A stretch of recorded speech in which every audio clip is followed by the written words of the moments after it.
就發癲啦！一瞓醒咧，有幾多嘅留學生發現自己變咗非法特例咧？呢幾日收到唔少美國嘅留學生嘅 DM，就話自己 F1 visa 咧俾人 terminate。咁我哋即刻咧將幾間大嘅 notice 啦，綜合晒手上呢類嘅上訴 case 咧，大概分兩類嘅。簽證失效，咁但係你嘅 I-20仲存在啦。喺 service 嗰度顯示 active 嘅就可以繼續上學啦。但係千祈就唔好出境，就如果唔係你就翻唔到嚟啦。咁俾啲建議大家啦，就係24小時之內咧，就衝去呢個學校嘅國際部確認一下狀態啦。將你嘅 attendance 啊、成績表啊、出入境記錄咧都要 save 喺個手機入面，同埋咧就 mark 實你自己嘅 mailbox 啊，等學校啊、移民局嘅通知。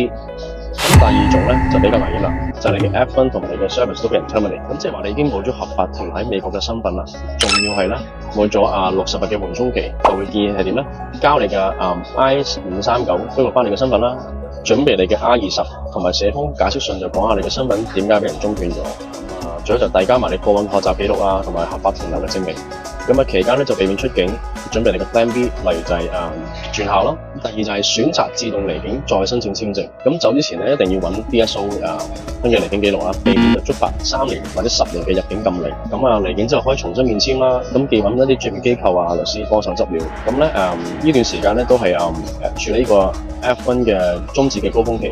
咁我都歡迎大家可以揾我哋加急咁上訴或者極速轉校恢復你嘅身份。咁歡迎就或者 DM 我哋，同埋開就幫我關注同埋點個讚啦。下次見，拜拜。